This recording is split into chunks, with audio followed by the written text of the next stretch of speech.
ہوا رہے گا، ایک وہ جو علم کی طرف ترشترمی سے گریز کرے گا، ایک وہ جسے علم کی باتیں اچھی نہ لگیں گی، ایک وہ جسے علم سے دلچسپی نہ ہو، جسے تعلیم سے محبت نہ ہو، وہ کبھی برابر نہیں ہو سکتا، وہ کبھی اکٹھا نہیں ہو سکتا۔ اور اگر دنیا میں پیسے کی بنیاد پر، سرمایہ کی بنیاد پر عالم اور جاہل ایک ساتھ کھڑے بھی کر دیا جائے،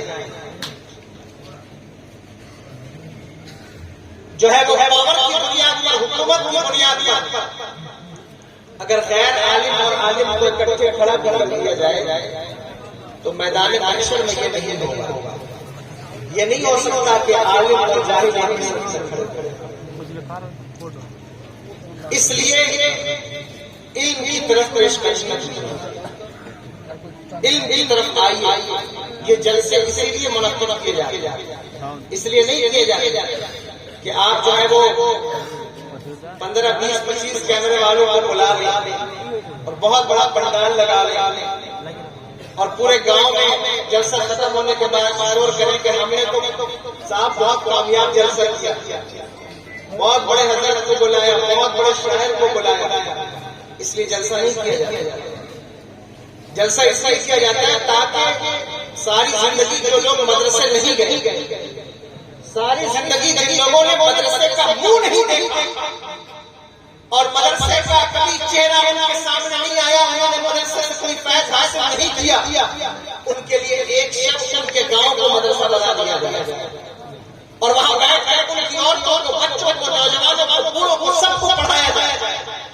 اس لیے جلسہ کیا جائے۔ جلسے کا مقصد یہ ہے، جلسے کا مطلب یہ ہے کہ آپ جلسے سے آپ کی ذہن سازی ہو، آپ کا ذہن بنتا ہے، آپ کو وہ پیغامات دیے جاتے ہیں جو زندگی میں بھی آپ کے لیے کارگر ہیں اور آخرت میں بھی آپ کے لیے کارگر ہیں۔ تو اس لیے آج میرے لیے جو عنوان انہوں نے منتخب فرمایا کہ آپ علم کے حوالے سے، اصلاح معاشرہ کے حوالے سے گفتگو کریں۔ سماج میں جتنی بھی برائی ہے، جتنی بھی خرابیاں ہیں، چاہے وہ شراب کی بیماری ہو، زنا کی بیماری ہو، چاہے وہ غیبت کی، چغلی کی، حسد کی، چاہے وہ کوئی بھی بیماری ہو، پریشانی ہو، اگر تم چاہتے ہو کہ ان بیماریوں کا خاتمہ ہو، ان پریشانیوں کو قوم سے نکال دیا جائے، تو اس کا حل کیا ہے؟ اس کا نسخہ کیا ہے؟ پلٹ کر دیکھو عرب کی سرزمین پر جب حضور تشریف نہیں لائے، یہ ساری خرابیاں عرب کی سرزمین پر موجود، زنا کا بازار گرم، شراب کے اڈے قائم تھے، اللہ اکبر، عرب کی سرزمین پر ایسی قوم بستی تھی جو صفا اور مروہ جیسی مقدس پہاڑیوں پر بھی زنا کرنے سے نہیں چوکتی تھی۔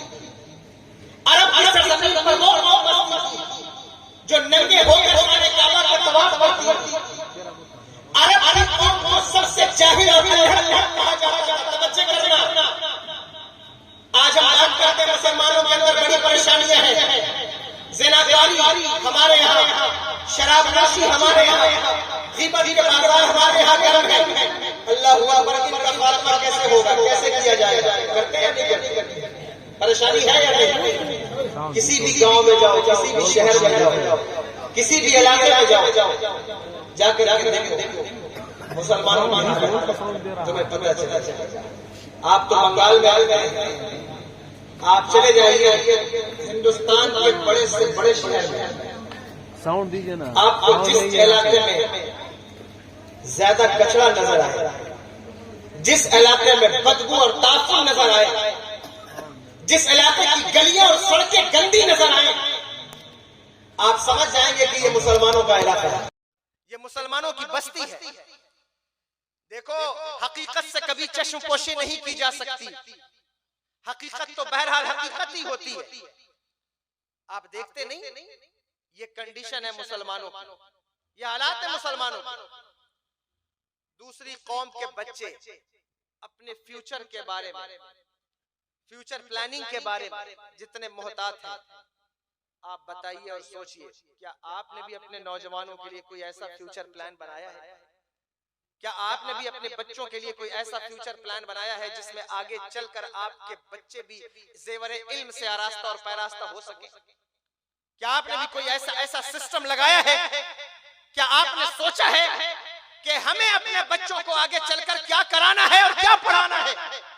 انہیں کامیابی کی کس منزل پر ہمیں فائز کرنا ہے؟ اللہ اکبر کبیرہ، جس علاقے میں جاؤ، جس شہر میں جاؤ، جلسے کثرت سے ہیں. میں منع نہیں کرتا، یہ بہت اچھی چیز ہے. اگر آپ جلسے نہیں کریں گے، علماء کے خطابات نہیں سنیں گے، آپ کی ذہن سازی کیسے ہوگی؟ لیکن اگر آپ کو جلسوں میں علم کی باتیں اچھی نہیں لگتی تو آپ کو توجہ کرنی چاہیے، اس بات پر غور کرنا چاہیے کہ ہم اپنی نسل کو کیسے سنوار سکتے ہیں، کیسے سدھار سکتے ہیں، کیسے انہیں بھلائی کی طرف لا سکتے ہیں. ایک دو خرابی نہیں تھی عرب کی سرزمین پر. زنا کی پرابلم، شراب کی پرابلم، غیبت کی پرابلم، چغلی کی پرابلم، حسد کی پرابلم، یہ ساری برائیاں اور ساری بیماریاں موجود تھیں. لیکن اللہ اکبر کبیرہ، جس وقت میرے آقا سرور دو عالم صلی اللہ تعالی علیہ وسلم نے عرب کی سرزمین پر قدم رکھا تو چاہیے تو یہ تھا کہ ہر برائی کے لیے حضور ایک عنوان منتخب کرتے. لیکن میرے آقا نے ایسا نہ کیا، بلکہ سارے عرب کے لوگوں کو ایک ہی عنوان کی طرف بلایا. جانتے ہو اس عنوان کا نام کیا ہے؟ اسے عنوان علم کہتے ہیں. حضور نے علم کی طرف بلایا. توجہ ہے، سن رہے ہیں آپ؟ علم کی طرف بلایا، علم کی طرف بلایا. اور پتہ ہے اس جاہل اور اللل قوم کو جب میرے آقا نے زیور علم سے آراستہ اور پیراستہ کر دیا تو وہ لوگ جو صفا اور مروہ جیسی مقدس پہاڑیوں پر زنا کے کارنامے انجام دیتے تھے، جب وہ مکہ کی گلیوں سے گزرتے، جب وہ مدینے کی گلیوں سے گزرتے تو نظروں کو جھکا کر گزرتے. دیکھنے والے دیکھ کر کہتے یہ انسان نہیں بلکہ فرشتوں کی جماعت جا رہی ہے. یہ علم کا کارنامہ ہے. جب آپ علم حاصل کریں گے، علم کی طرف آئیں گے تو اس کی برکات آپ کو یہ ملیں گی.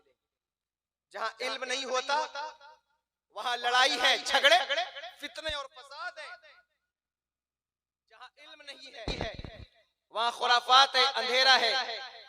جہاں علم نہیں ہے وہاں ریپ ہے، بلااتکار ہے. جہاں علم نہیں ہے وہاں آتنکواد ہے، دہشت گردی ہے. جہاں علم نہیں ہے وہاں جہالت کے اندھیرے ہیں. علم کی طرف آؤ، کوشش کرو علم حاصل کرو. پوری دنیا کے اندر آپ نہیں دیکھتے کہ آپ کے ساتھ کیا ہو رہا ہے. میرا خیال ہے آپ کو میری زبان تو سمجھ میں آ رہی ہوگی نا؟ آ رہی. اور میں اکثر، آپ تو بنگال میں رہتے، بنگال والے تو پھر بھی بہت اردو جانتے ہیں. ہم آندھرا میں، کیرل میں بھی خطاب کرتے ہیں اردو میں، گجرات میں بھی. تو اللہ اکبر، ہم ان سے یہی کہتے ہیں کہ اگر تمہیں میری زبان سمجھ میں نہ آ رہی ہوگی، میرا لہجہ ضرور سمجھ میں آئے گا. کیونکہ ہماری زبان الگ ہو سکتی ہے لیکن ہمارا عقیدہ تو الگ نہیں ہے. ہماری زبان الگ ہو سکتی ہے لیکن اللہ اکبر ہمارا مقصد تو الگ نہیں ہے. اس لیے جو ہے وہ ہمارا مقصد آپ تک ضرور پہنچے گا، آپ ہماری بات کو ضرور سمجھیں. دیکھیے پوری دنیا کے اندر اس وقت آپ کی جو کنڈیشن ہے مسلمانوں کی، وہ کیسی ہے؟ میں یہاں فلسطین کا باب نہیں کھولنا چاہتا، میں اس طرف آپ کو نہیں لے جاؤں گا. جو کچھ وہاں ہو رہا ہے وہ اللہ اکبر، اس کے لیے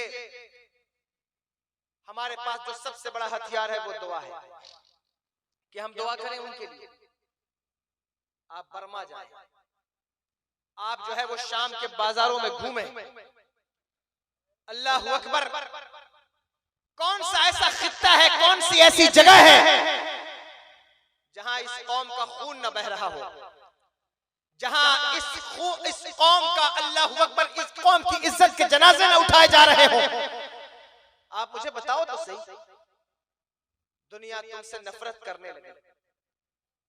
ہمارے چند لوگ یہ سمجھتے ہیں کہ ہم نے پیسہ کمایا ہے، سرمایہ کمایا ہے تو ہم بہت عروج پر ہیں، کامیابی پر ہیں، ہم نے بہت بڑا تیر مارا ہے. لیکن اللہ اکبر کبیرہ، ایک آدمی کا کامیاب ہونا یہ کامیابی نہیں ہے جب تک کہ تمہاری قوم کامیاب نہ ہو. ایک آدمی کا پیسہ کما لینا یہ کامیابی نہیں ہے جب تک کہ قوم کے نچلے طبقے کے دبے کچلے مظلوم مصیبت زدہ یتیم ساتھ نہیں آتے یہ کامیابی نہیں ہے. اللہ اکبر. کون سا ایسا علاقہ ہے جس علاقے کے اندر اس قوم کا خون نہ بہ رہا ہو, اس قوم کی عزت کے جنازے نہ اٹھائے جا رہے ہوں؟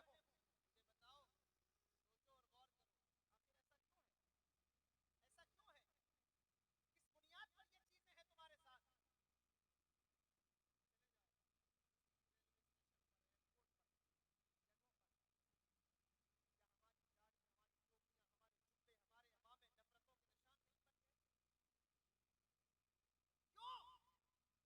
کیوں ایسا ہوا ہے؟ کس بنیاد پر ایسا ہوا ہے؟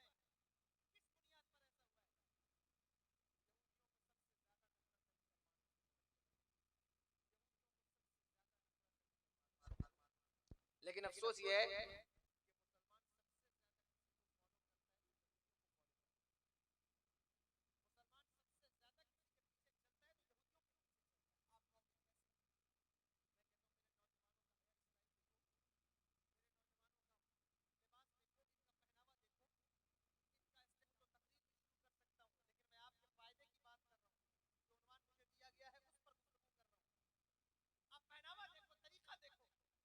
نہیں کیا جا رہا ہے. شادی میں, بیاہ میں, تقریبات میں, محافل میں. اللہ اکبر. میرے آقا سرور دو عالم صلی اللہ تعالی علیہ وآلہ وسلم جب مدینہ شریف آئے تو مکہ شریف میں یہودی نہیں تھے, لیکن حضور جب مدینے آئے تو مدینے میں یہودی موجود تھے, مدینے میں یہود رہتے تھے. جانتے ہو حضور سرور دو عالم صلی اللہ تعالی علیہ وآلہ وسلم امامہ باندھتے تھے یا نہیں؟ یہودی بھی امامہ باندھتے تھے. میرے آقا نے صحابہ سے کہا کہ صحابہ ہم امامہ باندھیں گے تو امامے کے نیچے ٹوپی لگائیں گے. یہ امامہ باندھتے ہیں نا, اس کے نیچے ٹوپی لگاتے ہیں. تو صحابہ نے کہا یا رسول اللہ ہم ٹوپی کیوں لگائیں گے؟ کہا اس لیے کہ یہودی بھی امامہ باندھتے ہیں لیکن وہ امامے کے نیچے ٹوپی نہیں لگاتے, تو ہم ان کی مخالفت کریں گے, ہم امامے کے نیچے ٹوپی لگائیں گے تاکہ ان کے امامے کی طرح ہمارا امامہ نہ ہو. توجہ ہے سننا.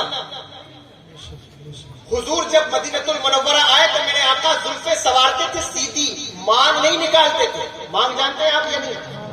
مانگ نہیں نکالتے تھے, سیدھا بال جھاڑتے تھے. اللہ اکبر. یہودی بھی سیدھا بال جھاڑتے تھے. میرے آقا نے فرمایا پہلی مرتبہ مدینہ المنورہ میں میرے آقا نے پھر مانگ نکالی. صحابہ نے کہا یا رسول اللہ یہ مانگ کیوں نکالی؟ کہا اس لیے نکالا ہے تاکہ یہودیوں کی مخالفت ہو جائے کہ ہماری زلفیں یہودیوں کی طرح نہ ہو, ہمارے بال کا طریقہ بھی یہودیوں کی طرح نہ ہو. لیکن مجھے افسوس ہے کتنے نوجوان ایسے ہیں جنہوں نے حضور کی سنت کے مطابق زلفیں رکھی. کتنے لوگ ایسے ہیں جنہوں نے یہ سوچ کر سنت کو سنا ہو کہ ہم اس سنت کے مطابق اپنا لباس بنائیں گے, ہم بھی اس سنت کے مطابق اپنا کلچر بنائیں گے, ہم بھی اس سنت کے مطابق کھانا پینا شروع کریں گے. مجھے بتاؤ تو صحیح, حضور سرور دو عالم صلی اللہ تعالی علیہ وآلہ وسلم نے حکم فرمایا یوم عاشورہ کا روزہ جانتے ہو کہ نہیں؟ 10 محرم کا روزہ رکھتے ہو یا نہیں رکھتے ہو؟ کتنے لوگ رکھتے ہیں ہاتھ اٹھا کر بتائیں. رکھتے ہیں ماشاءاللہ. کیا روزہ رکھتے ہو, ایک یا دو؟ دو. جب حضور مدینہ شریف آئے تو یوم عاشورہ کا روزہ یہودی رکھتے تھے. حضور نے صحابہ سے کہا کہ یہ کیا کرتے ہیں 10 محرم الحرام کو؟ صحابہ نے کہا یا رسول اللہ یہ حضرت موسیٰ علیہ السلام کا دن مناتے ہیں, یہ حضرت موسیٰ کا دن مناتے ہیں اور ایک روزہ رکھتے ہیں. میرے آقا نے فرمایا کہ موسیٰ ہمارے بھی پیغمبر ہیں, ہم حضرت موسیٰ کا دن منائیں گے, یہ ایک روزہ رکھتے ہیں ہم 2 روزہ رکھیں گے تاکہ ان کی مخالفت تاکہ ان کی مخالفت ہو. وہ نبی جو عبادت میں بھی یہودیوں کی مشابہت برداشت نہ کرے, وہ نبی جو عبادت میں بھی یہودیوں کی مشابہت برداشت نہ کرے, اس نبی کی امت کا لباس اگر یہودیوں کی طرح ہو جائے تو بتاؤ اس نبی کو تکلیف ہوگی یا نہیں ہوگی؟ اس نبی کی امت کا کلچر اگر یہودیوں کے طرز پر چلنے لگے, بلکہ یہ وہ قوم ہے جس کے بارے میں میرے آقا نے ارشاد فرمایا کہ تم صدقہ دیا کرو, اگر صدقہ دینے کے لیے پیسہ موجود نہ ہو فَلْيَلْعَنِ الْيَهُودُ, تم یہودیوں پر لعنت بھیج دو صدقے کا پیسہ. نعرہ تکبیر,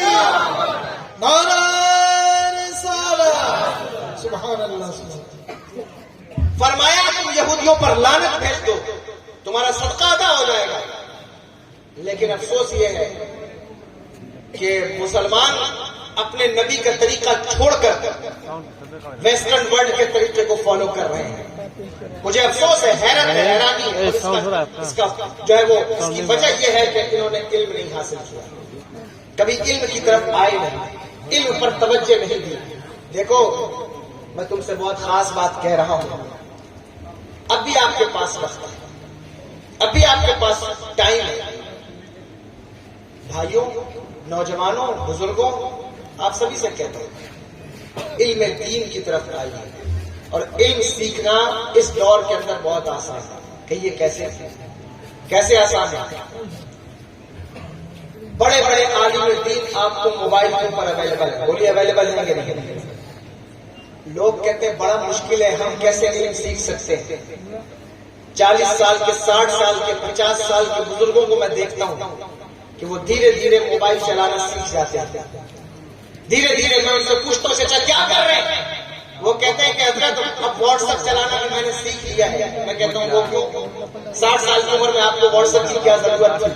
کہنے لگے بیٹا امریکہ میں رہتا ہے نا، تو جب اس کا چہرہ دیکھنا ہوتا ہے، اب واٹس ایپ چلانے نہیں آئے گا تو میں کیسے اس کا چہرہ دیکھوں گا، کیسے اس سے گفتگو کروں گا؟ اس لیے میں نے واٹس ایپ چلانا بھی سیکھ لیا۔ اللہ اکبر، ساری زندگی جس نے سائیکل نہیں چلائی، اگر بچے کو جہیز میں کار مل جائے تو وہ پورا دھیرے دھیرے کار چلانا بھی سیکھ جاتا ہے۔ میں تم سے پوچھتا ہوں، تم 60 سال کی عمر میں موبائل چلانا سیکھ لیتے ہو، تم 50 سال کی عمر میں کار چلانا سیکھ لیتے ہو، تم بزنس چلانا سیکھ لیتے ہو، لیکن اللہ اکبر کبیرہ، اگر تم 60 سال کے ہو تو 60 سال میں تم نے نماز پڑھنا کیوں نہیں سیکھ لیا ہے؟ 60 سال میں تم نے وضو کرنا کیوں نہیں سیکھ لیا ہے؟ 60 سال میں تمہیں عید کی نماز کی نیت کیوں نہیں یاد ہوئی ہے؟ جس موبائل کے اوپر ساری دنیا کا علم موجود ہے، وہاں دین کا بھی علم موجود ہے۔ کھولو موبائل اور دین کا علم دین حاصل کرو، علم دین کی طرف آؤ۔ جب تک دین حاصل نہیں کرو گے تمہیں عزت نہیں مل سکتی۔ کیوں؟ کیونکہ جس کے پاس علم نہیں ہوگا وہ مذہب کو سیریس نہیں لے گا، وہ اپنے دین کو بائی ہارٹ نہیں لے گا، وہ اپنے مذہب کو سچے دل سے مان نہیں سکے گا۔ مذہب سے وفاداری کتنی ہے یہ بات قابل غور ہے، کتنے مذہب سے وفادار ہو یہ میں تم سے نہیں کہوں گا، تم خود اپنے گریبان میں چھاپ کر محاسبہ کرو کہ آپ مذہب سے وفادار ہیں یا نہیں، مذہب کی وفاداری آپ کے کلیجے میں موجود ہے یا نہیں۔ آپ کہیں گے حضرت ہم سال میں 1 2 3 مرتبہ جلسہ کراتے ہیں، ہم رمضان میں افطار کا اہتمام کرتے ہیں، اللہ اکبر ہم علماء کی خدمت کرتے ہیں، ہم نے جو ہے وہ لوگوں کی شادیاں کرائی ہیں، ہم دین کے وفادار ہیں۔ میں کہتا ہوں تم اس وقت تک دین کے وفادار نہیں ہو سکتے جب تک 5 وقت تک تمہیں اللہ نماز کی توفیق نہیں عطا فرما دیتا، جب تک تم خود کے وفادار نہیں ہو دین کے وفادار۔ اس لیے دین کا وفادار بننے کے لیے دین کو بائی ہارٹ لینا ہوگا۔ دین کا ہر کام پیسے سے نہیں ہوتا، دین کا ہر کام سرمایہ سے نہیں ہوتا، اس کے لیے قربانیاں دینی ہوتی، اس کے لیے جو ہے وہ بدنی محنت بھی کرنی ہوتی، اس کے لیے وقت کی قربانی، سرمایہ کی قربانی دینی ہوتی۔ اور اگر یہ جذبہ آپ کے اندر نہیں ہے آپ کبھی عزت نہیں حاصل کر سکتے۔ جو لوگ اپنے دین کو عزت نہیں دیتے تھے دنیا کبھی انہیں عزت نہیں دیتی، جو اپنے مذہب کو عزت نہیں دیتے پوری دنیا انہیں عزت کبھی نہیں دے گی۔ اس لیے آپ بنگال میں رہتے ہیں، دین کو سمجھیے اور دین کی عزت کو سمجھیے، اور وہ کیا ہے کہ خود بھی پڑھیے اور اپنے بچوں کو بھی پڑھائیے، ورنہ یہ دنیا پر بوجھ مت۔ دیکھو جو لوگ بوجھ بن جاتے ہیں نا، بوجھ بن جاتے ہیں انہیں مارا جاتا ہے، انہیں ہی کاٹا جاتا ہے۔ جو لوگ بوجھ بن جائیں مصیبت بنتا ہے۔ آپ کے محلے میں مکھی ہوتی ہے ہوتی ہے نا مکھی، اس کو آپ مارتے ہیں یا نہیں مارتے؟ کیوں مارتے ہیں؟ اس لیے کہ وہ بوجھ ہے۔ لیکن ایک مکھی اور ہے جسے شہد کی مکھی کہا جاتا ہے، اسے مارا نہیں جاتا، اسے پالا جاتا ہے۔ کیوں؟ کیونکہ وہ مکھی بوجھ نہیں ہے بلکہ لوگوں کی ضرورت پر۔ کیسے پڑے؟ اگر تمہارے پاس علم نہیں ہے لوگوں کی ضرورت کیسے پڑے؟ اگر تمہارے پاس علم دین نہیں ہے لوگوں کی ضرورت کیسے پڑے؟ جن کے پاس علم ہے وہ لوگوں کی ضرورت ہے، جن کے پاس علم ہے وہ لوگوں کی ضرورت ہے. اللہ اکبر. آپ نے نہیں دیکھا؟ آپ دیکھیے جن کے پاس علم ہے وہ ملک کی ضرورت بن گئی, اور پھر ان کو مارا نہیں جاتا, ان کو پالا جاتا, ان کی پرورش کی جاتی ہے, ان کا خیال کیا جاتا ہے. اس لیے علم کی طرف علم حاصل کیا. میرے آقا سرور دو عالم صلی اللہ تعالی علیہ وسلم نے ارشاد فرمایا علم حاصل کرو چاہے تمہیں چین چورا جانا پڑے, لیکن علم حاصل کرو, علم کی طرف آؤ. خانواد مارہڑا کا نعرہ ہے ہمارے اکابرین کا, آدھی روٹی کھائیں گے لیکن بچوں کو پڑھائیں, اور بچوں کو بھی پڑھائیے اور بچیوں کو بھی پڑھائیے, بچوں کو بھی پڑھائیے بچیوں کو بھی پڑھائیے. جتنا حق دین کے اندر تعلیم کے معاملے میں بچوں کا ہے اتنا ہی حق بچیوں کا بھی. بچیاں کسی معاملے میں پیچھے نہیں ہیں. اسلام نے ان کے ساتھ کوئی بے وفائی نہیں کی ہے. مذہب نے ان کے حق کو غصب نہیں کیا ہے. جتنا حق تعلیم پر بچوں کا ہے اتنا ہی حق بچیوں کا ہے. اس لیے بچوں کو بھی پڑھاؤ اور بچیوں کو بھی پڑھاؤ, ان دونوں کو پڑھاؤ. دیکھو میرے آقا سرور دو عالم صلی اللہ تعالی علیہ وسلم نے کتنا پڑھایا, کتنا پڑھایا, اپنی بچیوں کو کتنا پڑھایا, صحابہ کو کتنا پڑھایا. عرب کے وہ لوگ جن کی آپس میں نہیں بنتی تھی, جو اتنی ذری سی بات پر ذرا سی بات پر لڑ جاتے تھے, ان کو اتنا پڑھایا کہ دنیا کا بادشاہ بنا دیا. پتا چلا کہ جب علم آتا ہے تو بادشاہ ساتھ آتا ہے, علم نہیں آئے گا تو بادشاہ نہیں. حضرت سلیمان علیہ السلام کے پاس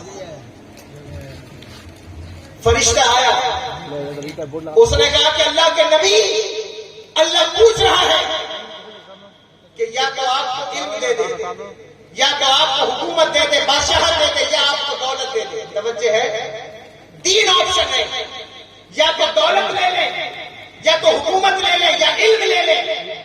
حضرت سلیمان علیہ السلام نے کہا کہ اے میرے مالک میں تجھ سے علم مانگتا ہوں, میں تجھ سے تعلیم مانگتا ہوں.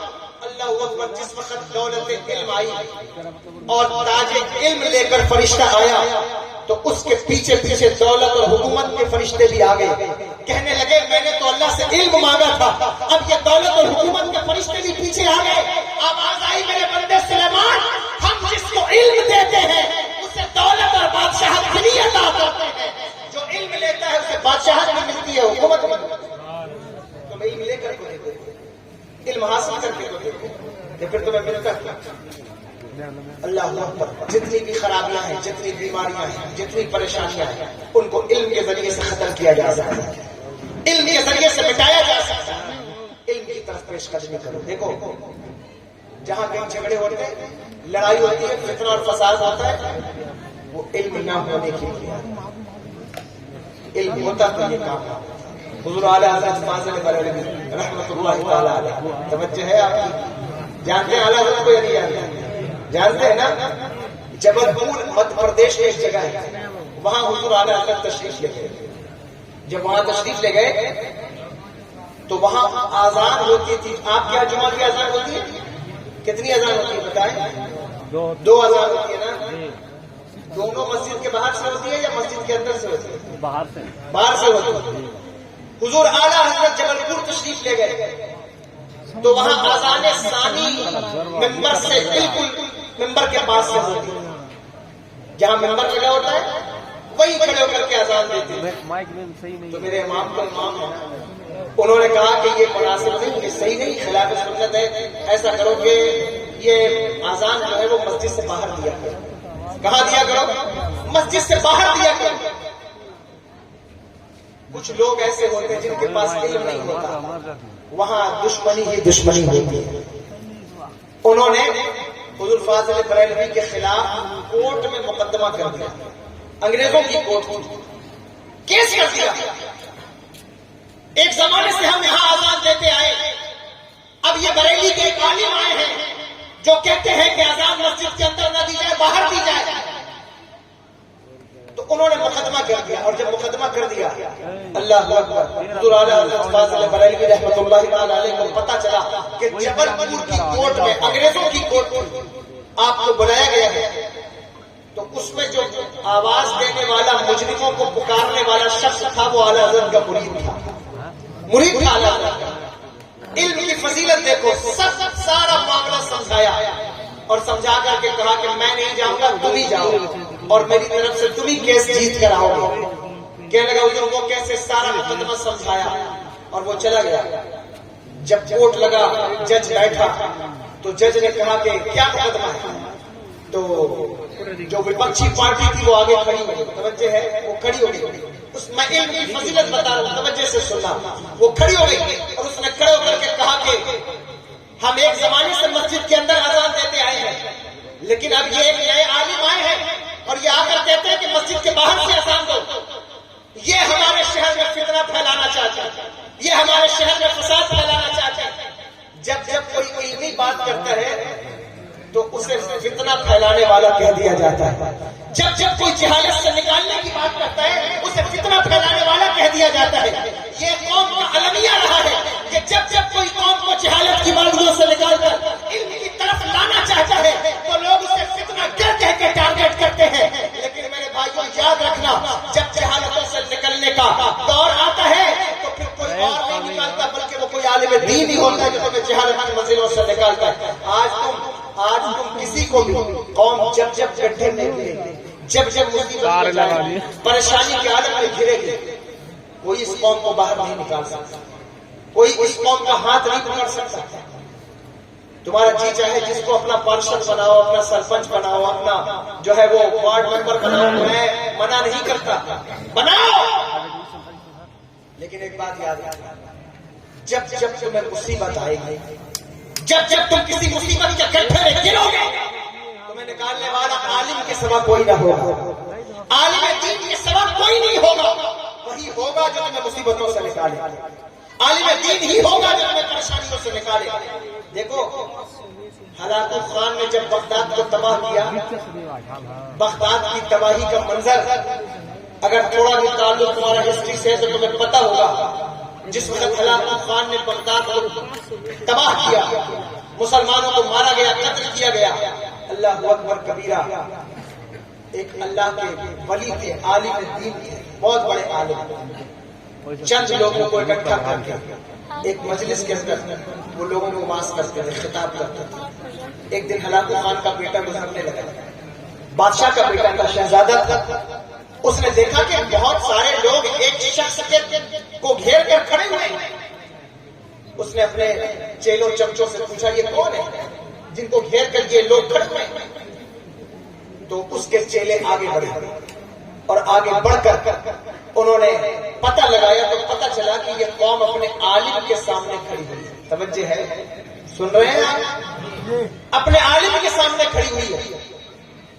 اس نے پلٹ کر بتایا کہ شہزادے یہ مسلمان ہیں جو اپنے عالم کے سامنے کھڑے ہوئے ہیں اور یہ اپنے دین کی باتیں بتا رہا ہے۔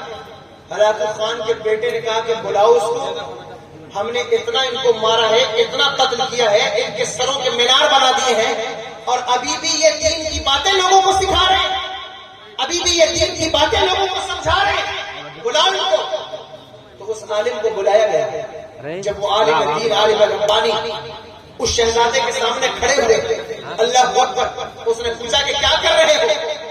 کہا ہم اپنی قوم کو دین کی بات بتا رہے ہیں، ہم اپنے قوم کو دین کا پاٹ پڑھا رہے ہیں، ہم اپنے قوم کو دین کی باتیں بتا رہے ہیں۔ اللہ اکبر کبیرہ، وہ کہتا ہے کہ ہم نے تمہیں اتنا مارا، اتنا قتل کیا اور ابھی بھی تم دین کی باتیں کر رہے ہو، ابھی بھی تم قوم کو دین کی باتیں بیان کر رہے ہو۔ کہنے لگے ہاں، جب بھی قوم پر مصیبت آتی ہے، قوم کو اگر مصیبتوں سے نکلنے کا کوئی چارہ ہے تو وہ ایک ہی چارہ ہے اور وہ یہ ہے کہ ہم قوم کو دین کی طرف لے کر کے آئیں، ہم قوم کو مصطفیٰ جان رحمت کی طرف لے کر کے آئیں۔ جب بھی قوم خسارے میں گرتی ہے، ہمارے یہاں اسلام میں طریقہ یہی ہے کہ ہم قوم کو دولت کی طرف نہیں لاتے، ہم قوم کو شہرت کی طرف نہیں لاتے، ہم قوم کو حکومت کی طرف نہیں لاتے، بس ہم قوم کو دین کی طرف لاتے ہیں۔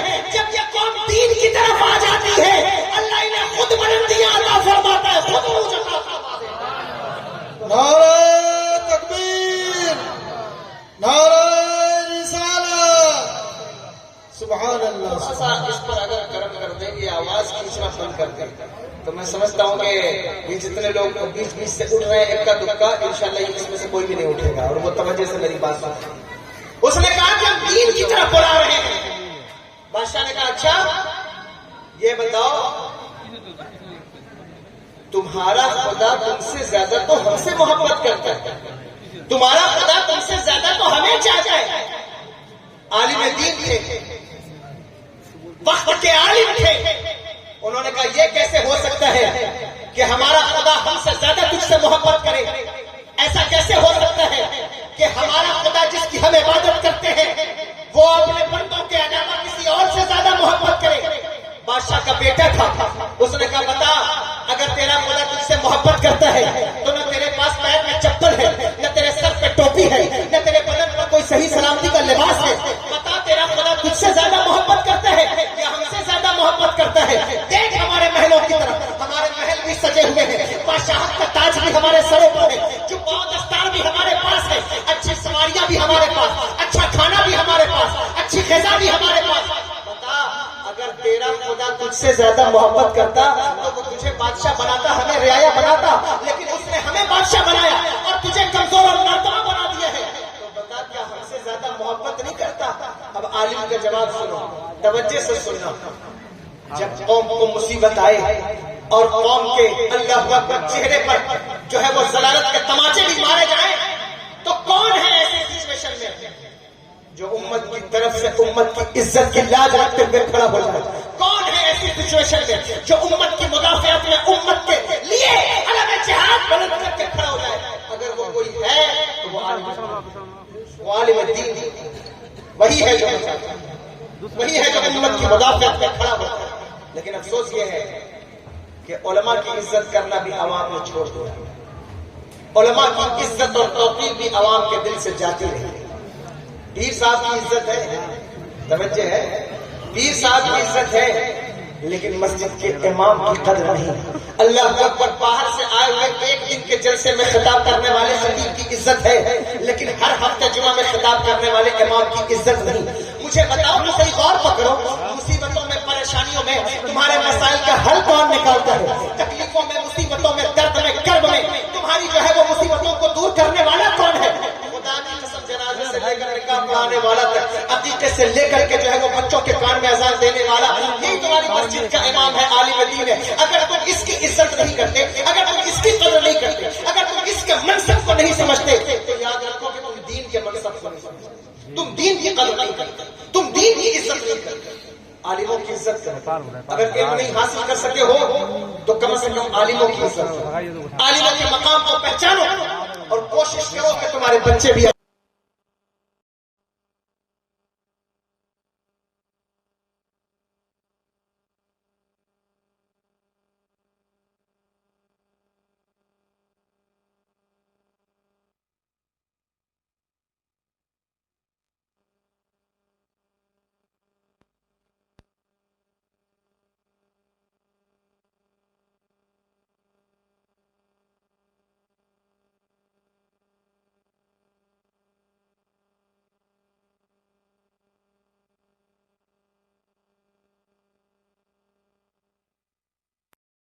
چنگیزیوں کی حکومت آپ کو پتہ ہے کتنی رہی ہے؟ سکندر اعظم سے زیادہ انہوں نے تنگ کیا. ان کی حکومت چائنا سے, یا آپ کے بارڈر بغل میں چائنا سے شروع ہو کر مڈل ایسٹ کراس کر کے آسٹریلیا, فیجی تک ان منگولوں کے گھوڑے دوڑتے رہے ہیں چنگیزیوں کے.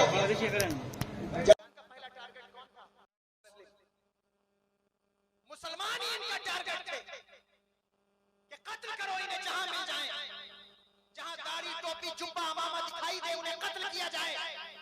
کاٹا گیا, مارا گیا. مسلمان سمجھتا ہے کہ سب سے زیادہ ظلم اس دور میں ہمارے اوپر ہو رہا ہے. کبھی پلٹ کر پچھلی تاریخ پڑھو, یہ جو نوجوان بیٹھے ہیں نا, میں انہی نوجوانوں سے کہہ رہا ہوں, کبھی پلٹ کر تاریخ پڑھو, پیچھے کی پتہ چلے گا کیا کچھ ہوا ہے تمہارے ساتھ. آج جو کچھ فلسطین میں ہو رہا ہے اسے دیکھ کر جتنے اسٹیٹس شیئر کرتے ہو, جتنے ویڈیو شیئر کرتے ہو, یہ تاریخ ہے تمہاری, تمہیں معلوم نہیں ہے, تمہیں لگتا ہے صرف اسی دور میں یہ ہو رہا ہے.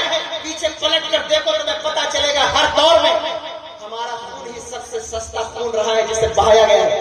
منگولوں نے صرف بغداد کی تاریخ پڑھو, اتنا مارا ہے مسلمانوں کو، 1.5 لاکھ مسلمانوں کے اور کاٹ کر کنار بنائے گئے، اس پر بیٹھ کر وہ شراب پیتے تھے۔ دریائے دجلہ جو ہے وہ بغداد کا دریا 11 دنوں تک پانی کی جگہ خون میں لال ہو کر کے مسلمان چھپ کر ڈر کر تہخانوں میں گئے۔ تو اللہ اکبر کبیرہ، جانتے ہو تہخانوں میں چھپنے کے بعد 1.25 لاکھ سے زیادہ لاشیں تہخانوں سے مسلمانوں کی بہہ کر باہر نکل آئی۔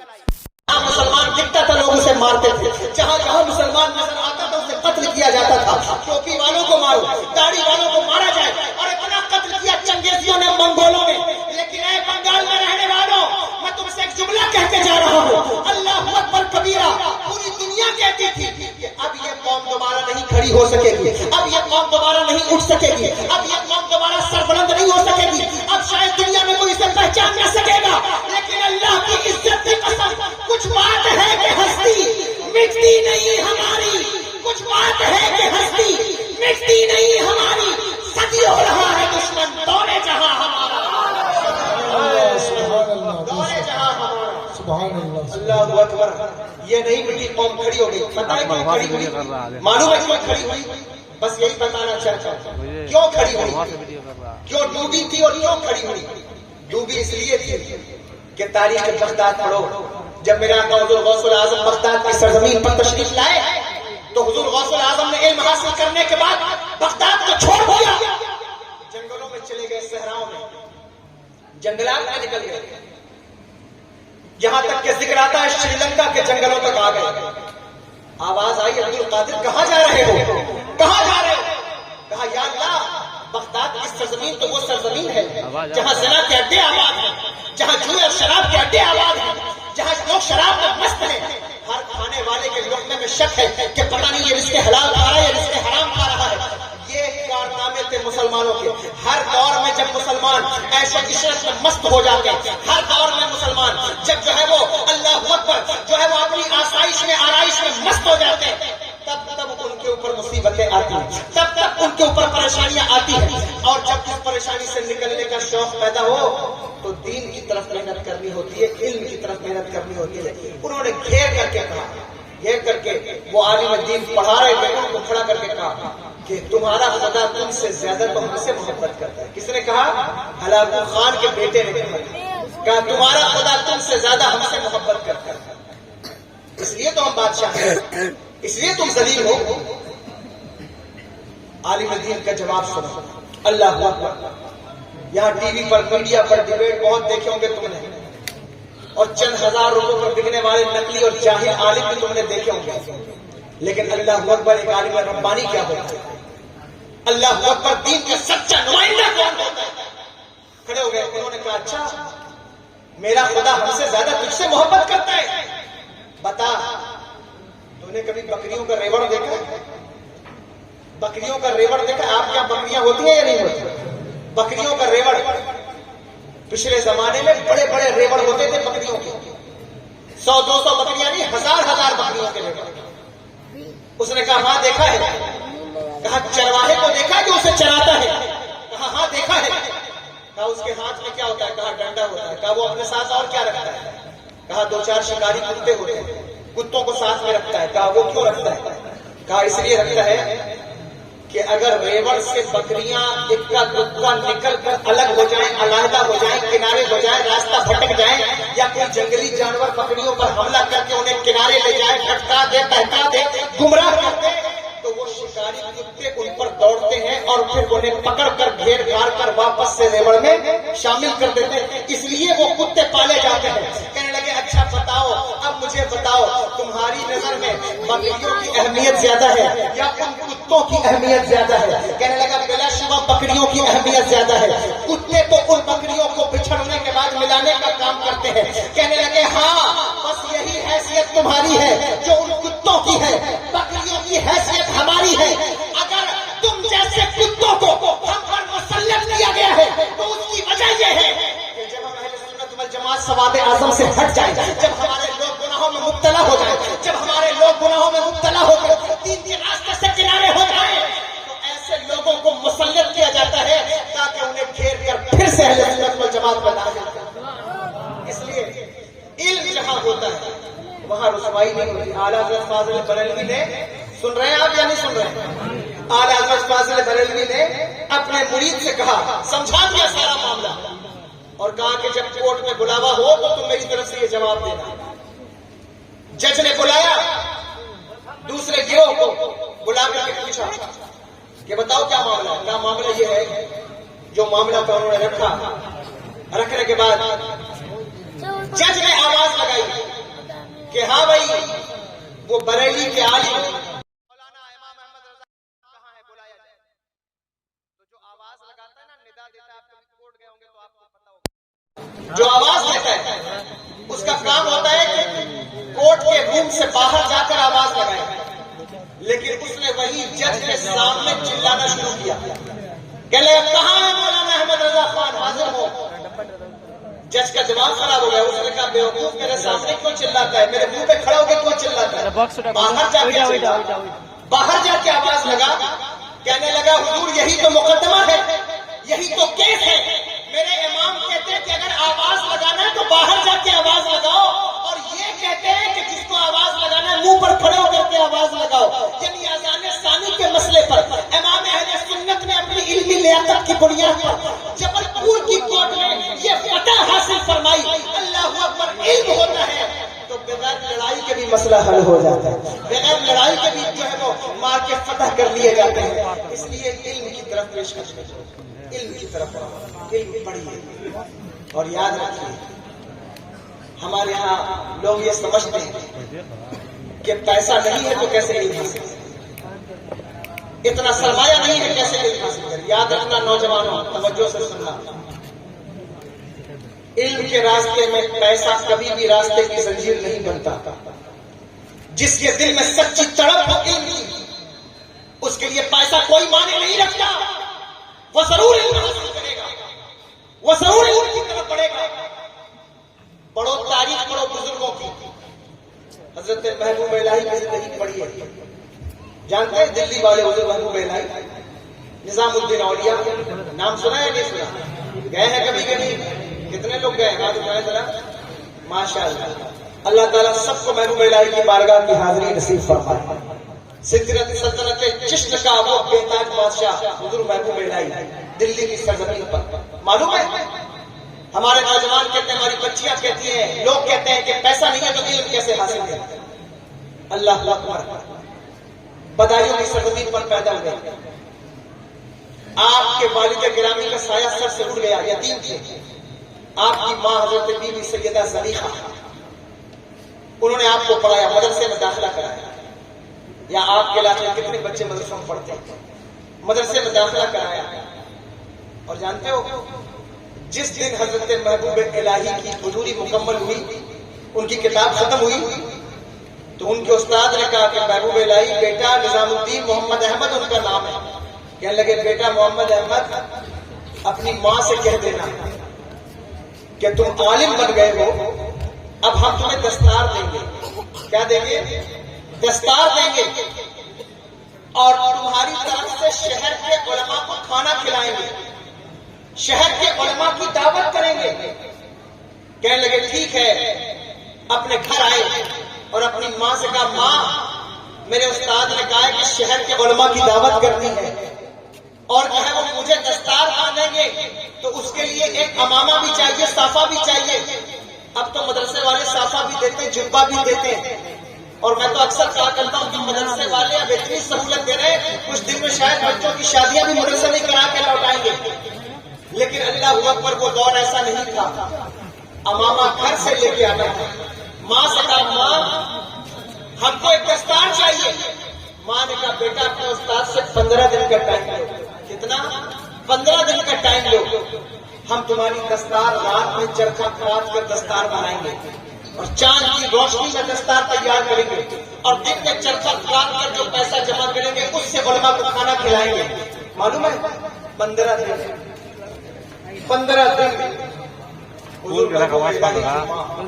یہاں جتنی مائیں بیٹھی ہیں، عورتیں بیٹھی ہیں، ان کی توجہ چاہتا ہے. توجہ کیجیے، ماؤں کا کردار بہت اہم ہے، عورتوں کا کردار بہت اہم ہے. عورت کو صرف اس لیے نہیں پیدا کیا گیا کہ وہ حسن و جمال کا پیکر بن کر جو ہے وہ صرف مرد کے کھلانے کا سامان بن جائے. عورت کو صرف اس لیے نہیں پیدا کیا گیا ہے, یہ کوئی فتنے کا سامان نہیں ہے صرف. اللہ اکبر, عورت کا مقام بہت بلند ہے, عورت کا مرتبہ بہت بلند ہے. میری بہنوں, تمہیں عزت اللہ نے بہت عطا فرمائی, تمہارا مقام, تمہارا منصب, تمہارا درجہ بہت بلند ہے. تمہیں نہیں پتا ہے, لیکن میں تم سے کہتا ہوں پڑھو اسلام کی ماں کو, اسلام کی عورتوں کو, تمہیں پتا چلے گا کہ اللہ تعالیٰ نے کیا مرتبہ. جب عورتیں گھر سے بغیر حجاب کے باہر نکلتی ہیں نا, باپ کو تکلیف ہو یا نہ تکلیف ہو, ماں کو تکلیف ہو یا نہ ہو, شوہر کو تکلیف ہو یا نہ ہو, لیکن اللہ کی عزت کی قسم اگر سب سے زیادہ کسی کو تکلیف ہوتی ہے تو میرے نبی کو تکلیف ہوتی ہے, سب سے زیادہ میرے مصطفیٰ کو تکلیف ہوتی ہے. وہ قوم جو اپنے نبی کے دل کو تکلیف پہنچائے وہ دنیا میں عزت کیسے حاصل کر سکتے, وہ عزت کیسے حاصل کرے گی, وہ کیسے سرفرازی اور سربلندی حاصل کرے گی. میری بہنوں, اللہ نے تمہیں بڑا مقام دیا ہے, اللہ نے تمہیں بڑا مرتبہ دیا ہے.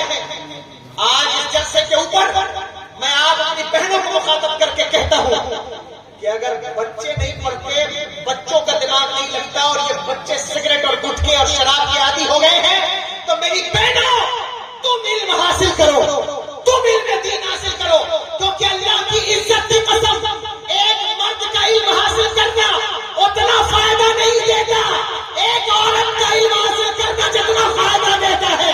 کیونکہ اگر ایک انسان علم حاصل کرے گا تو یہ علم صرف اس کے لیے ہے, لیکن ایک عورت نے اگر علم حاصل کر لیا تو یہ علم پوری نسلوں کے لیے, پوری نسل کے لیے. کیا عورت کا مقام اللہ اکبر کبیرہ. یاد رکھنا, تم نے بھلے ہی جلسوں میں پیچھے بیٹھایا ہو, یہ اسلام کا طریقہ, ان کا پروٹوکول ہے, اس میں بھی عزت ہے. آج عورتیں بھی سر اٹھا رہی ہیں نا, دیکھو پوری دنیا میں کہ اسلام عورتوں کے حقوق کو غصب کرتا ہے علم نہ ہونے کی بنیاد. علم ہوتا تو یہ بات نہ کرتا, علم ہوتا تو کبھی یہ بات سامنے نہ آتی. میری بہنوں, اسلام نے تمہارے ساتھ کوئی ناانصافی نہیں کی ہے, یہ جہالت ہے, علم نہیں ہونے کی بنیاد پر یہ بات کی ہے. پلٹ کر دیکھو اسلام سے پہلے کا دور کیا حقوق تھے عورتوں کے. پڑھو فلسفہ ارسطو کا, افلاطون کو عورت کو انسان ماننے کے لیے تیار نہیں. امریکہ میں دیکھو, کینیڈا میں دیکھو, آسٹریلیا میں دیکھو, افریقہ میں دیکھو, تمہیں پتا چلے گا عورتوں کا مقام کیا ہے, منصب کیا ہے. کچھ بھی نہیں. عرب کی سرزمین پر کیا زندہ عورتوں کو دفنایا نہیں گیا. اسی ملک کی سرزمین پر شوہر مر جاتا تو عورتوں کو شوہر کے ساتھ کیا چتا میں جلایا نہیں گیا. مجھے بتاؤ. لیکن عورت کو اسلام نے جو عزت عطا فرمائی ہے, اسلام نے عورت کو جو منصب عطا فرمایا ہے, اسلام جیسی نعمت, اسلام جیسی نعمت اگر سب سے پہلے کسی انسان کے دامن میں پہنچی ہے تو وہ کوئی مرد نہیں ہے, ایک عورت ہے.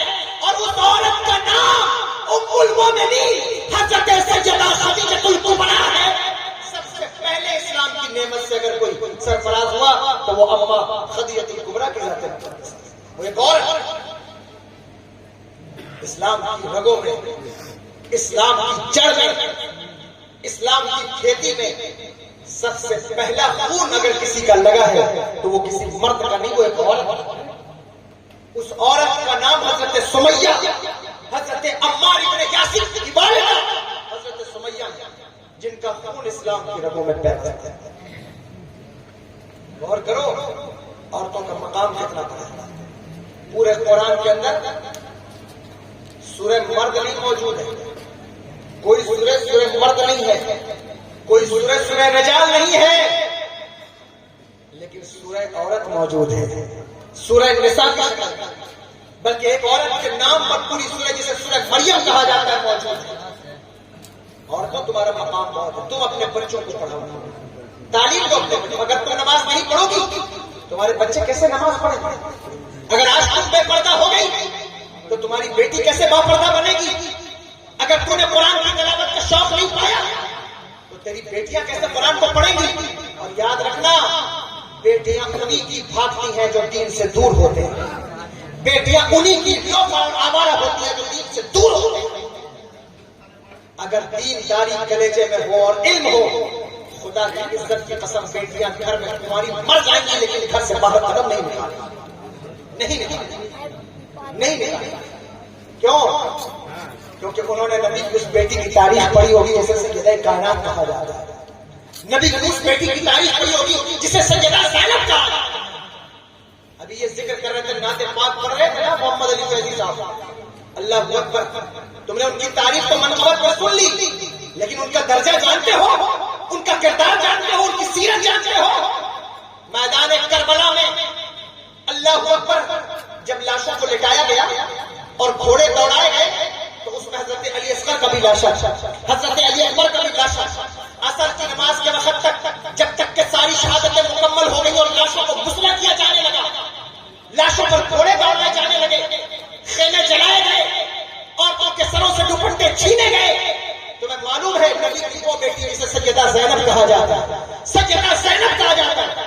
اس نے اپنے بالوں کو آگے کر کر کہا اے اہل بیت کی عورتوں, اگر تمہارے سروں سے دوپٹے چھین لیے گئے ہیں تو کوئی بات نہیں, اللہ نے تمہیں لمبے بال اس لیے دیے ہیں تاکہ تم اپنے بالوں سے پردہ کرو. خیر تمہارے چہرے پر نظر. بتاؤ عورتیں اگر پردہ, اسی لیے پردے سے تکلیف ہے پوری دنیا میں, اسی لیے پردے سے تکلیف. دیکھو نا کیرل کی ایک بیٹی کے خلاف کتنی بڑی مہم چلی. 2 سال تک لوگوں نے ماسک سے پردہ کیا, بولو کیا کہ نہیں کیا؟ کسی کو کوئی پریشانی ہوئی نہیں ہوئی. بائک چلانے والے ہیلمٹ سے پردہ کریں, کسی کو کوئی پریشانی ہے نہیں ہے. گرمی کا موسم آئے تو گمچھا باندھ کر لوگ پردہ کریں, کوئی پریشانی نہیں. اللہ اکبر. غیروں کی شادیوں میں گھونگھٹ اوڑھ کر پردہ کیا جائے, کسی کو کوئی پریشانی نہیں ہے. ماسک لگا کر پردہ کیا جائے, کسی کو کوئی پریشانی نہیں ہے. لیکن اگر سنت مصطفیٰ کے مطابق کوئی حجاب باندھے تو کتنی پریشانی ہے, کوئی حجاب لگائے تو کتنی پریشانی ہے. کیونکہ تم دین کی عظمت کو نہ سمجھ سکے, اخیار دین کی عظمت کو سمجھ گئے. اخیار کو دین کی عظمت کا معلوم ہے, انہیں پتا ہے ڈھکنے والوں سے خطرہ نہیں ہے, ماسک سے منہ ڈھکنے والوں سے خطرہ نہیں ہے, مفلر سے منہ ڈھکنے والوں سے خطرہ نہیں ہے. لیکن اللہ اکبر کبیرہ, اگر کسی نے سیدہ زینب کے کردار کو دیکھ کر پردہ کر لیا تو ہزاروں بے پردہ عورتیں اس ایک عورت کے مقابلے میں نہیں آ سکتی جسے سیدہ زینب کہا جاتا ہے. کیونکہ جو پردہ کرتا ہے وہ حکومتوں کو بدل دیا, جو پردہ کرتا ہے وہ حکومتیں بدل دیتی ہیں. اس لیے میری بہنوں, تمہارا منصب یہ ہے, تمہارا مقام یہ ہے, تمہاری عزت اس میں ہے کہ تم پردہ کرو, تم باحجاب بنو, علم حاصل پڑھو. پتہ ہے تمہیں نبی کی بیٹیوں کا مقام, نبی کی بیٹیوں کی عظمت. 2014 میں تم نے نعرہ سنا ہوگا بیٹی بچاؤ بیٹی پڑھاؤ, ہے نا؟ لیکن یہ نعرہ اللہ کی عزت کی قسم 1400 سال پہلے مدینہ المنورہ میں میرے نبی نے, یہ نعرہ 2014 کا نہیں ہے, یہ جھوٹا اور کھوکھلا نعرہ ہے. یہ 1400 سال 1450 سال پہلے میرے نبی نے مدینے میں لگایا. اور تمہیں پتا ہے اپنے بیٹیوں کو کتنا پڑھایا؟ معلوم ہے کتنا پڑھایا؟ دیکھو نبی کی بیٹی اتنا پڑھایا نبی نے اپنی بیٹیوں کو کہ نبی کی بیٹیوں سے پیدا ہونے والی اولاد کوئی غوث اعظم بنی, کوئی غریب نواز بنی, کوئی محبوب الہی. یہ نبی کی بیٹی, نبی کی ایک بیٹی ہے مصر میں, جانتے ہیں ان کا نام کیا؟ حضرت بی بی سیدہ نفیسہ طیبہ طاہرہ رضی اللہ تعالیٰ. یہ نبی کی بیٹی ہے. حضرت امام جعفر صادق رضی اللہ تعالیٰ عنہ کی بہو ہے. حضرت امام جعفر صادق کو جانتے ہیں؟ حضرت امام حسین رضی اللہ تعالیٰ عنہ کے بیٹے حضرت امام زین العابدین, ٹھیک ہے؟ ان کے بیٹے حضرت امام محمد الباقر, ان کے بیٹے حضرت امام جعفر صادق, ان کی بہو ہے حضرت سیدہ بی بی نفیسہ طیبہ طاہرہ رضی اللہ تعالیٰ, نبی کی بیٹی. جانتے ہو کتنا پڑھایا؟ وقت کا امام جسے امام شافعی کہتے ہیں, امام شافعی وہ نبی کی اس بیٹی کی بارگاہ میں اپنے غلام کو بھیجتے تھے کہ جاؤ میرا یہ مسئلہ پھنس گیا ہے, سیدہ سے پوچھ کر جاؤ, مجھے یہ اٹھنا حل نہیں ہوتا, سیدہ سے پوچھ کر. امام شافعی کو جانتے ہیں کیا نہیں؟ چار امام ہیں نا ہمارے، امام اعظم ابو حنیفہ، امام مالک، امام احمد بن حنبل، امام شافعی. ٹھیک ہے، امام شافعی اتنا بڑا مجتہد، اتنا بڑا امام، اس کا مسئلہ پھنستا ہے تو وہ نبی کی بیٹی کی طرف رجوع کرتا ہے. بتاؤ نبی نے اپنی بیٹیوں کو کتنا پڑھایا؟ اور صرف رجوع نہیں کرتا، بلکہ امام شافعی کی طبیعت خراب ہو جاتی ہے تو کہتے ہیں جاؤ سیدہ بی بی نفیسہ سے دعا کراؤ کہ شافعی بیمار ہے، اللہ اسے شفا عطا فرمائے. اور نبی کی اس بیٹی کا مقام جانتا کیا؟ ایک دن حضرت سیدہ بی بی نفیسہ طیبہ طاہرہ نے وضو فرمایا. سن رہے ہیں آپ یہ؟ ہاتھ اٹھا کر بتائیں کتنے لوگ نہیں سن رہے ہیں؟ سن رہے ہیں؟ ایک دن سن لیجئے تھوڑی دیر. حضرت سیدہ بی بی نفیسہ طیبہ طاہرہ نے وضو فرمایا. کیا فرمایا؟ وضو فرما رہی تھی، وضو فرما رہی تھی، اور وضو فرماتے فرماتے ایک یہودی عورت آ گئی. ایک یہودی عورت آئی، اس کے گود میں ایک بچہ تھا جو فالج زدہ تھا. یہودی کا بچہ تھا، فالج زدہ تھا، فالج لگا ہوا تھا. اس نے آ کر کے کہا بی بی یہ میرا بچہ فالج زدہ ہے، اس کے لیے دعا کر دیں، اس کے لیے دعا کر دیں، دعا کر دیں کہ اللہ اسے شفا عطا فرمائے. حضرت بی بی سیدہ نفیسہ طیبہ طاہرہ وضو سے پانی ہوئی، اور ہاتھ پر جو وضو کے بعد پانی لگا رہتا ہے، جب وضو کرتے ہو تو پانی لگتا ہے ہاتھ میں چہرے پہ نہیں لگتا ہے نا؟ کتنے لوگ یہ پانی ٹپکاتے ٹپکاتے مسجد میں داخل ہو جاتے ہیں. بولو صحیح بات ہے؟ یہ جائز ہے؟ درست ہے؟ غلط بات ہے.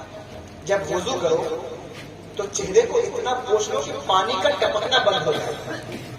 یہ جو پانی تمہارے بدن سے ٹپکتا ہے وضو کے بعد، حضور اعلیٰ حضرت فاضل بریلوی رحمۃ اللہ تعالیٰ علیہ سے پوچھا گیا فتاوی رضویہ شریف کہ اس کا حکم کیا ہے؟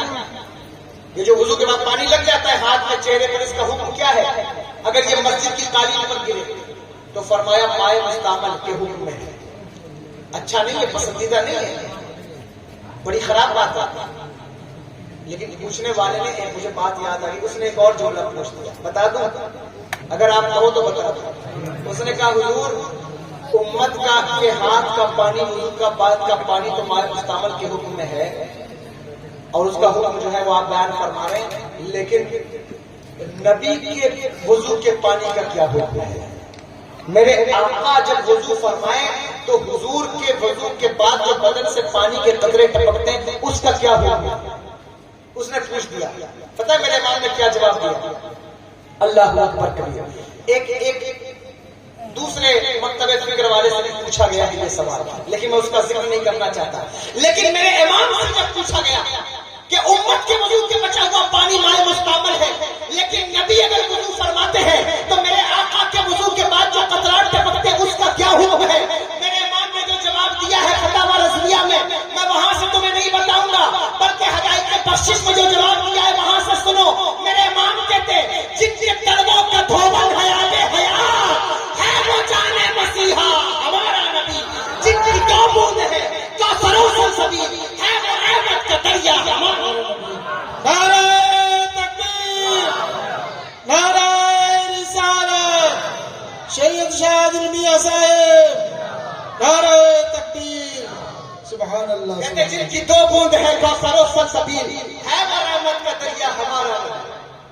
حضرت سیدہ بی بی نفیسہ طیبہ طاہرہ کے ہاتھ سے جو پانی لگا تھا نا وضو کے بعد، آپ نے اسی پانی کو اس بچے کے اوپر چھڑک دیا، اس پانی کو چھڑک دیا. اللہ اکبر. وہ پانی کو چھڑکا اور وہ بچہ اٹھ کر کے صحیح سلامت ہو گیا. اللہ نے اسے شفاء کاملہ عطا فرمایا، صحت عطا فرمایا. مجھے بتاؤ، سوچو اور غور کرو کہ نبی نے اپنی بیٹیوں کو کتنا پڑھا. پتہ ہے امام شافعی رحمۃ اللہ تعالی علیہ کہتے ہیں کہ اگر شریعت کی پابندی نہ ہوتی تو میں یہ کہتا کہ شافعی کا جنازہ سجدہ پڑھا، لیکن عورت کو یہ اجازت نہیں دی ہے اسلام نے، اس کی بھی حکمت ہے. فرماتے ہیں اگر یہ پابندی نہ ہوتی تو میں کہتا کہ میرا جنازہ سجدہ پڑھا، لیکن اسلام نے روکا. لیکن آگے فرماتے سننا ان کی عقیدت کا جملہ، اگر اہل بیت سے تمہیں محبت ہے تو اس جملے کو سنو، یہ محبت صرف تمہیں نہیں ہے بلکہ اللہ نے دنیا میں جس کو یہ محبت عطا فرمائی ہے اسے عروج کے مینارے عطا فرمائے. جو سیدوں سے محبت کرتا ہے، جو اہل بیت سے محبت کرتا ہے، جو خلیل نواز سے محبت کرتا ہے، جو غوث اعظم سے محبت کرتا ہے، ان کی اولاد سے محبت کرتا ہے، اللہ اکبر کبیرہ، وقت کا امام اعظم بنتا ہے، وقت کا امام شافعی بنتا ہے، وقت کا اللہ اکبر اعلیٰ حضرت بنتا ہے، کوئی مفتی اعظم بنتا ہے، کوئی تاج الشریعہ بنتا ہے. جو سیدوں سے محبت کرتا ہے اللہ اسے بدلہ اس دنیا میں بھی دیتا ہے اور اس دنیا میں بھی دیتا ہے. امام شافعی کہتے ہیں کہ ٹھیک ہے میرا جنازہ نہیں پڑھائیں گی، لیکن جب میرا انتقال ہو جائے تو میرے جنازے کو سیدہ کی چوکھٹ پر رکھنا، ان کے دروازے پر رکھنا، اور جب تک وہ اجازت نہ دیں میرا جنازہ نہ اٹھانا. جس دن حضرت امام شافعی کا انتقال ہو جاتا ہے، امام شافعی کون ہے؟ اللہ اکبر کبیرہ، اتنا بڑا وقت کا امام جس کے جنازے میں لاکھوں کی تعداد میں لوگ اکٹھا ہوئے، مصر کے بازار گلی کوچے گلیاں بھر گئے. جب وہ اکٹھا ہوئے جنازہ نکلا تو امام شافعی کا جنازہ ان کی وصیت کے مطابق نبی کی شہزادی کے گھر کے سامنے لا کے رکھ دیا گیا. نبی کی شہزادی کے گھر کے سامنے لا کے رکھ دیا گیا. اللہ اکبر کبیرہ. سیدہ بی بی نفیسہ طیبہ طاہرہ نے دعا فرمائی. اس کے بعد جنازہ اٹھایا گیا، جنازہ لے کر گئے، لوگوں نے نماز پڑھی، تکبیر. اس شہر میں ایک بزرگ رہتے تھے، ان کا نام ہے حضرت بابا مرزوق محمد رحمت اللہ تعالی. وہ ایسے مجذوب تھے کہ ساری زندگی کچھ نہیں بولتے تھے، خاموش رہتے تھے، بالکل خاموش. لوگ سمجھتے تھے کہ یہ گونگے ہیں، یہ بولتے ہی نہیں، ساری زندگی کبھی نہ بولے. لیکن اللہ اکبر کبیرہ، جو ساری زندگی نہیں بولتا وہ نبی کی آل کی محبت میں بولتا ہے. میں حیران ہوتا ہوں، یا اللہ، جس کو اللہ نے زبان عطا فرمائی ہے اور وہ نبی کی آل کی محبت میں نہ بولے تو پھر اس کی زبان کا فائدہ کیا ہے؟ اگر اللہ نے تجھے زبان دی ہے تو نبی کی محبت میں زبان کھول اور نبی کی آل کی محبت میں زبان کھول. کیونکہ جب کوئی ان کی آل کی محبت میں زبان کھولتا ہے تو اللہ اسے وقت کا اعلیٰ حضرت بنا دیتا ہے. نہیں دیکھا میرے امام نے زبان کھول کر پکارا، کیا بات رضا، اس چمنستان نے کرم کی، زہرا ہے کلی جس میں، حسین اور حسن پھول، تیری نسل پاک میں ہے بچہ بچہ نور کا، تو ہے عین نور تیرا سب گھرانہ نور کا. جب انہوں نے یہ کہا نعرہ رسالت، نعرہ حیدری، تاجدار انبیاء کانفرنس، نعرہ تکبیر، نعرہ رسالت. اللہ اکبر. بتائیں جب جنازہ ہو گیا تو وہ بابا مرزوق محمد جو ساری زندگی نہیں بولے تھے وہ کھڑے ہو گئے مینارے پر چڑھ کر، اور انہوں نے کہا، لوگوں تم نے شاید یہ سوچ رکھا ہے کہ میں گونگا ہوں، لیکن آج میں تم سے ایک بات کرنا چاہتا ہوں.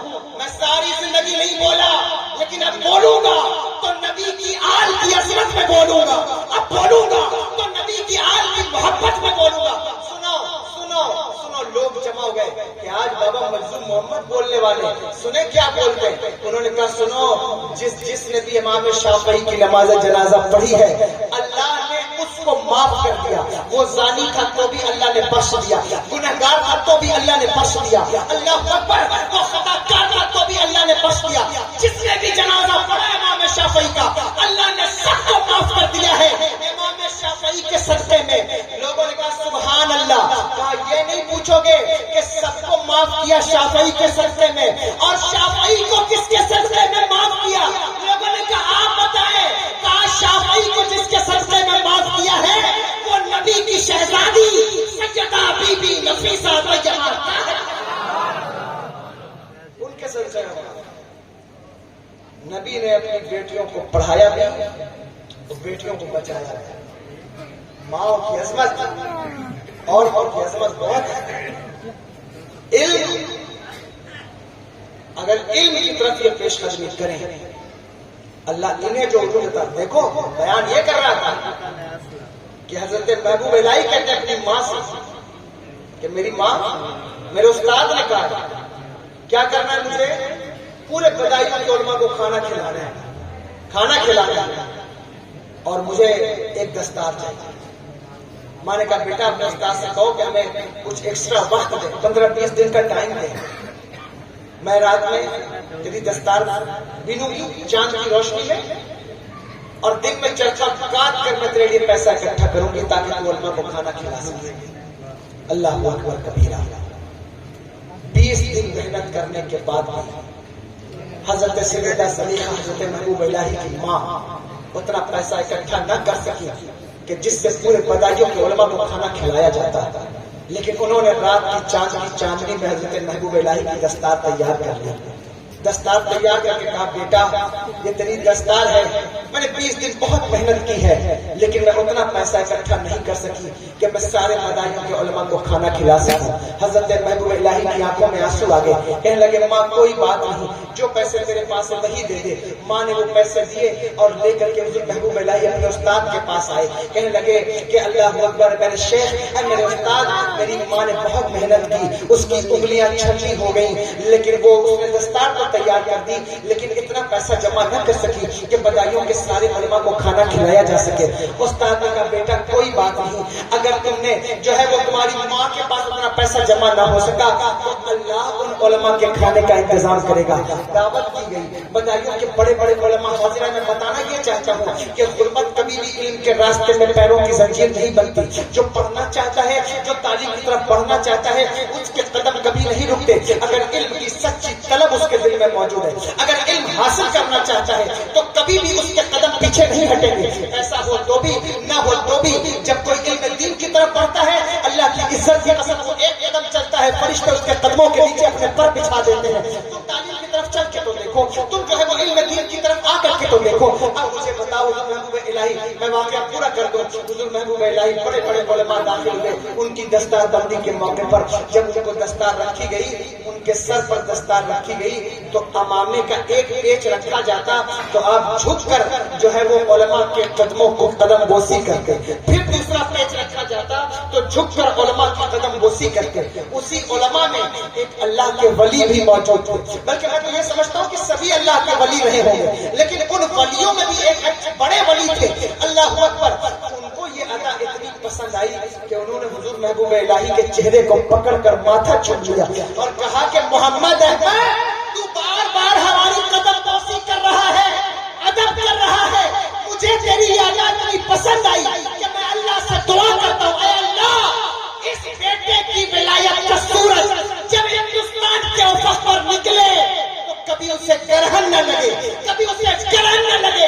تیری ولایت کا سورج جب چمکے گا تو چمکتا ہی رہے گا. یہ فیضان حضور محبوب الہی کو اللہ کے ولی کی بارگاہ سے ملا. علم کے ساتھ ساتھ ادب بھی ضروری ہے. جو علم حاصل کرتے ہیں انہیں ادب بھی ہونا چاہیے, کیونکہ علم کے ساتھ اگر فیضان علم نہیں ہے, علم کے ساتھ اگر عشق رسول نہیں ہے تو علم بیکار ہے. آخری بات سن لو, مجھے عشق کہا گیا, تھوڑی سی توجہ ہے, سن رہے ہیں, ختم کر دو. درود شریف پڑھیے آواز سے.